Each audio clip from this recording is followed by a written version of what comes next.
All right, I got with me here the 2025 brand new Alpacka Raft Mage.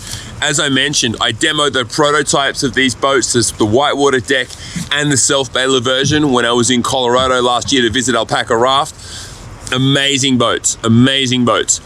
The Whitewater deck version back then was paddling amazing. It was perfectly tweaked, and they were still running some prototypes of the self-bailer. Today we have the self-bailer, and Alpacka Raft, they're amazing. They take feedback from paddlers. So when I was there, I spoke directly to Dustin and said, hey, look, you know, this is my thoughts on the self-bailer, because as you all know, I predominantly like to paddle self-bailers. How can we get the self-bailer performance as close as possible to the Whitewater deck?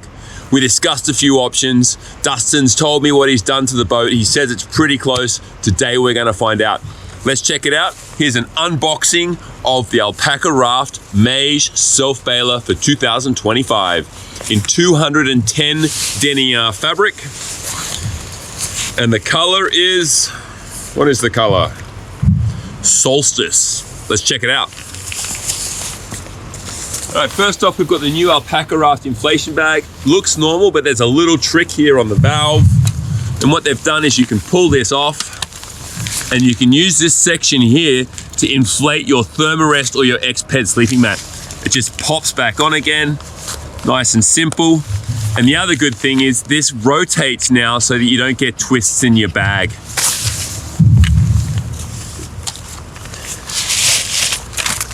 All right, standard with every Alpacka Raft. Alpacka Raft repair kit. Good thing to have with you. Make sure you always take a repair kit to the river with you. We got some seat tab strings because we need to tie the seat in on this boat. We also have some lube for your Cargofly. And of course, la creme de la creme, our Alpacka Raft.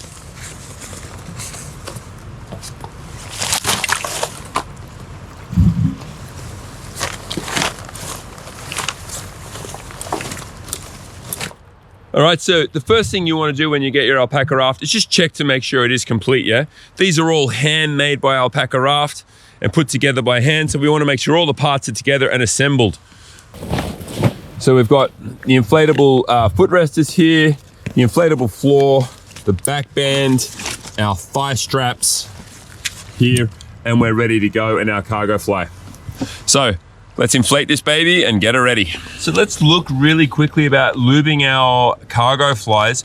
This is super important. You want to basically do this every single time that you use your Packraft. Now I say every single time because if I say every 5 times, you'll only do it every 10 times and then there'll be problems. So do it every time.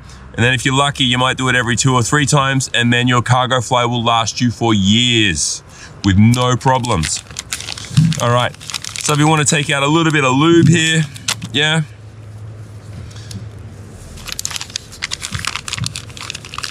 Grab a bit of a cloth. Now start with your Cargofly fully closed and just put some dabs on the zip.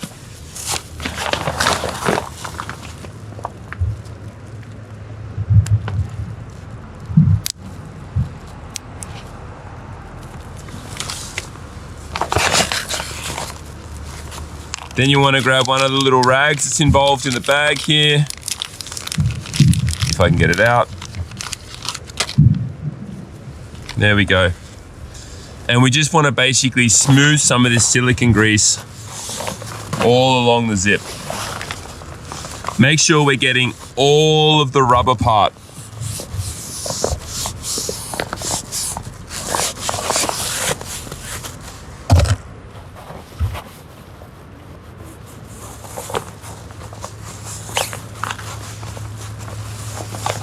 Then we want to open our zip a few times and you'll feel it'll start to feel a little bit easier. Then finally, right at the bottom section here in this little horseshoe, we just want to add a little bit of grease here as well. Just so we get a nice watertight seal. Now, some people say that you should also do the teeth in here. And if you want to do that, you can just put a little bit here like so at a few little intervals, just to get a little bit in there. But that depends on where you are. If you're located in a desert or a dirty river or a sandy area, we don't want to put anything on that teeth there, because the silicone grease, if there's any sand or dirt, it will stick to that and then it will start to erode the zip. Here in the Alps in Europe, generally the water's pretty clean, so we don't have that issue. So if you want to make it flow a little bit smoother, you can do that as well. All right. Then finally here, just want to get any extra little silicone grease. And we want to make sure that all of the rubber section here is completely coated. You want to think about this as protective ointment or sunscreen for the zip of your Packraft here. It wants to always have a thin coating of protection over it. If you do that, it's going to last years and years and years. If you don't take care of it, you'll be sending it in to us or Alpackaraft Raft saying, hey, my Cargofly is leaking and it's not being taken care of, and you'll have to wear the cost of getting that replaced. So take care of your Cargofly. Valuable piece of equipment, works amazing.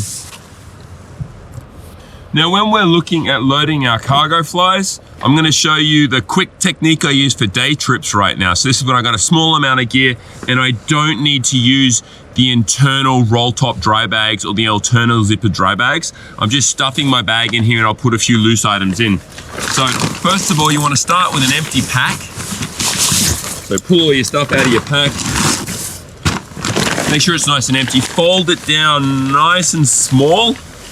And we want to make sure that we're careful with this zip. We don't want to stretch it. So we want to just gently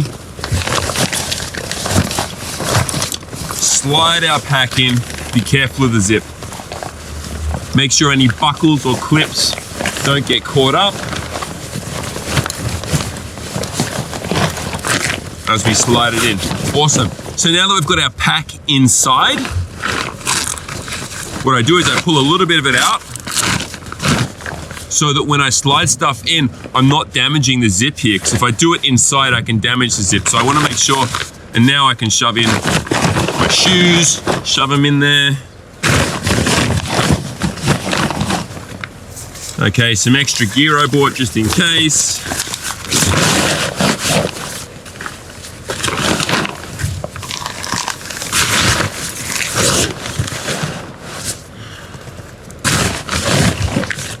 I got my puffy jacket, spare of gloves, awesome. So now that's in there. Now you don't have to do this, but what I like to do is just close my pack up a little bit, a couple of turns, nothing serious, and clip it in there. There we go. Make sure the zip's nice and free and clear. Grab a hold of the handle, grab a hold of the other end, and just gently in one small motion pull and seat that zip all the way to the end. Now, many people ask us how we use an inflation bag. Very, very simply here. Make sure we undo the cap. Always make sure there's the O-ring inside the cap. If you have a look in here, you can see there's a little O-ring in there. When this is in the anti-clockwise position, air will go in and a little bit of air will come out. Yeah, this is a temper inflation valve. It's meant a temper assistance valve, sorry. When it's all the way to clockwise, like so, air will come in and air will come out again. So anti-clockwise for inflation. Screw on the inflation bag. And away we go. Want to make sure we've got no twists in that bag. Oops. Close it up and then squeeze it into the body.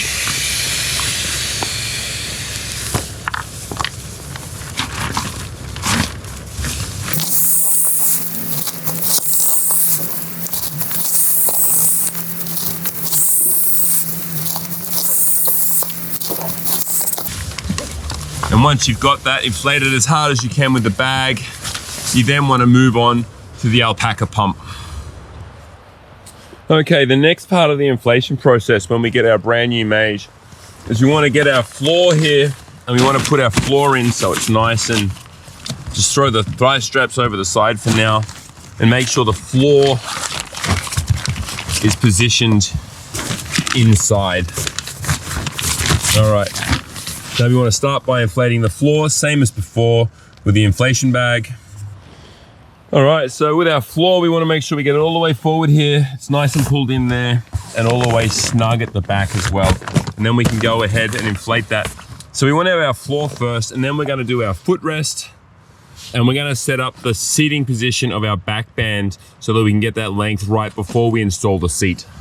Okay, now what we want to do is we want to go ahead and set up our backband. So we've got our settings here and our clips. We have 4 settings for this.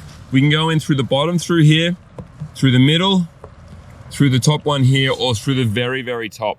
Depends on how you want to adjust your backband height. For me, I like my backband to be a little bit lower. I find that that supports my hips and give me a better seating position. So I'm gonna put it in here. That's gonna be my starting position for today. Then I can make this nice and snug. So now I've got the floor fully inflated, the footrest is fully inflated, and the boat's kind of soft, but that's okay. Now I want to sit in the boat and get my position correct. So the first thing that I'm looking for here is I want to make sure that I've got the backband in the right position, forward and back. So my feet here are nicely pushed against the front of the boat. They're resting on the footrest here, but also touching the hull. That's where I want them. I want to have a bit of bend in my knees so that I can get the thigh straps, a nice positive fit with that. Not too much bend and not too little. So it's a more of a relaxed fit. And then my backband adjusted appropriately. So now with my backband adjusted properly, I've got a little bit of bend in my knees, and my body position is a good position for paddling. Nice vertical spine, upright. This is gonna be a nice, powerful position for paddling. So I've adjusted my backrest, got it where I want it to be, and I've got the length set. Now what I need to look at, I've done that, now I need to make sure that I install the seat, and I'm gonna show you how to do that now. So the inflatable seat comes like so. You got a little clip on it in the tube, and 2 little pieces of string. And we'll show you how to do that now. First thing we wanna do though is inflate the seat. All right, now we've got the seat inflated. We wanna stick it in the boat, and we wanna see whereabouts that's gonna suit us best for our positioning. I have my backband all the way in the back position now, and now I want to figure out whereabouts I want my seat. If I have it too far forward, my bum will slide off the back of the seat. If I have it too far back, it's not going to engage enough. So we want to find a nice balance point there, and then we want to figure out where that is. Now, if you can see, for me, here's the tab loops in here that it's going to loop into and tie to, and I'm basically right in line with the back of that. So I'm gonna go ahead and mount that now. Now to mount this, we will have to deflate the floor again to make it a little bit easier to mount the seat. So I'm just tying a little knot in here so that it won't slide through. Make that nice and snug. There we go, so I've got a nice little knot here. And I'm gonna start by going through the back of this one, wherever that is, in there. Actually, it's going to be easier if I also deflate the seat.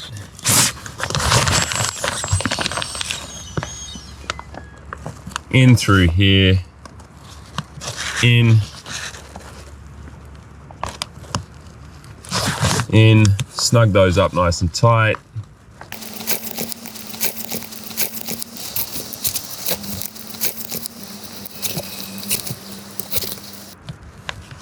All right, once we've got that all the way through, you can see my positioning there. Now I just want to tie another knot on the back of this. And for this one, to make it a little bit easy, I'm just going to tie a figure of 8. Try and get it as snug as you can to the position of the seat. There we go. Yeah, that's in position. Now I'm going to repeat that on the other side. Okay, now we've got our seat laced in. We can go ahead and re-inflate the floor.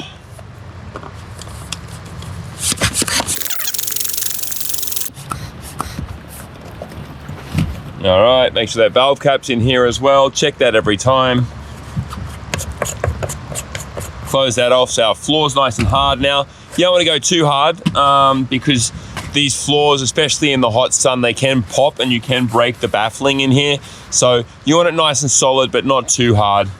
Same with your seats, only by mouth. All right.